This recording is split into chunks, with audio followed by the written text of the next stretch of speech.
এক মাঠে ৭৩টি মণ্ডপ, সামান্য দূরে আরও ৩টি, এভাবে পাশাপাশি ৭৬টি মণ্ডপে একযোগে পূজা পালনের ঘটনা শুধু বিরল নয়, নজিরবিহীন। বছরের পর বছর এই ঘটনা ঘটলেও এই প্রথমবারের মতো গিনেস ওয়ার্ল্ড রেকর্ডসে উঠতে যাচ্ছে জগন্নাথ হলের সরস্বতী পূজার উৎসব। আপনাদের সবাইকে আমন্ত্রণ। ৭৬টা পূজা যেবার জগন্নাথ হলের মাঠে হচ্ছে, তো সবথেকে বেশি সংখ্যক সরস্বতী পূজা যে একটা মাঠে হয়, এইটার জন্য যেন গিনেস বুক আমাদের রিকগনাইজ করে।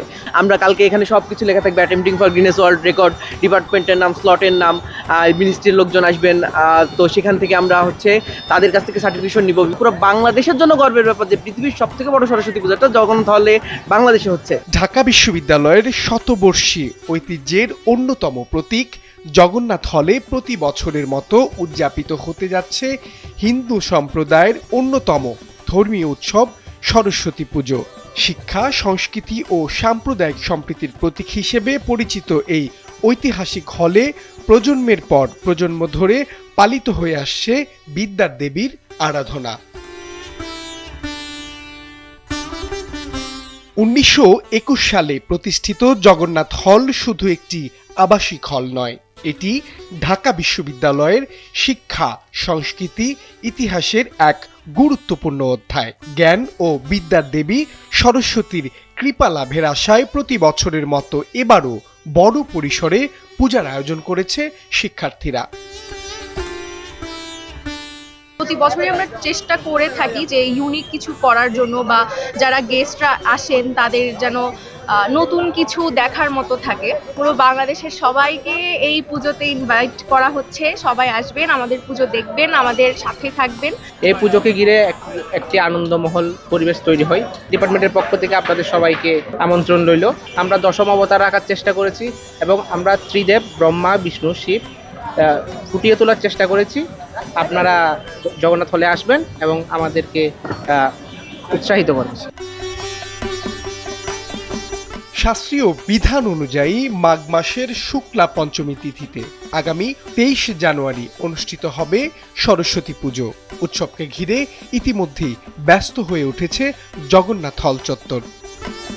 যেহেতু আমাদের চারুকলার ইয়েটা সবচেয়ে বড় হয় এবং ওটা দেখতেই কিন্তু একটা আলাদা আমেজ দেখা যায়, তো ঢাকা বিশ্ববিদ্যালয়ের শিক্ষার্থীদের জন্য এই সরস্বতী পূজাটা একটা বলা যায় যে লাইফ ইভেন্ট। অনেক রকমের আশঙ্কা ছিল, জগন্নাথ হলে নিরাপত্তা থাকবে কিনা, পুজো সব ডিপার্টমেন্ট টাকা দিতে পারবে কিনা, আয়োজন করতে পারবে কিনা, আমরা শেষ পর্যন্ত সব কিছু নামিয়ে উঠতে পারবো কিনা, বাট এখন পর্যন্ত সব সংখ্যা মোটামুটি কাটিয়ে উঠতে পেরেছি।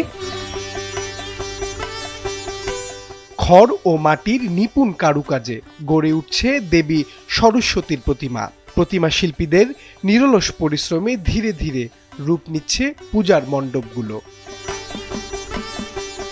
বিভিন্ন ডিজাইনের সরস্বতী মা তৈরি করছি, এক এক ডিপার্টমেন্টে একটা ক্যাটালগ দিয়েছে, সেইভাবেই আমরা একটা একটা করে তৈরি করছি। জগন্নাথ হলের সরস্বতী পূজা শুধু একটি ধর্মীয় আয়োজন নয়, এটি ঢাকা বিশ্ববিদ্যালয়ের শত বছরের ঐতিহ্যের অংশ, যেখানে সব ধর্ম ও সম্প্রদায়ের শিক্ষার্থীরা মিলেমিশে উৎসবে অংশ নেয়। সময়ের আলোর ক্যামেরায় এমনটি জানাচ্ছিলেন ঢাকা বিশ্ববিদ্যালয়ের ছাত্রদল সভাপতি গণেশচন্দ্র রায় সাহস। আমাদের জ্ঞান, বুদ্ধি, বিবেক যাতে সবসময় প্রসিদ্ধ হয়, এই জন্যই আমরা আসলে পূজা করে থাকি। একই সাথে আপনি জেনে থাকবেন যে আমাদের সরস্বতী পূজাকে কেন্দ্র করে সারা ক্যাম্পাস জুড়ে কিন্তু একটা উৎসবমুখর পরিবেশ বিরাজ করে।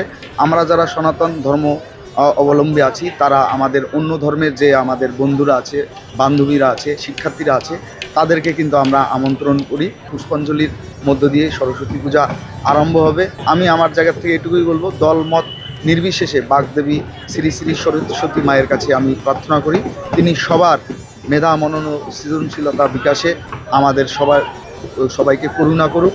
একই সাথে বাংলাদেশের শিল্প, সংস্কৃতি, সাহিত্য সব কিছু যাতে উত্তরোত্তর বৃদ্ধি পায়, সমৃদ্ধ হয়, এই প্রত্যাশা করি, এই প্রার্থনা করি।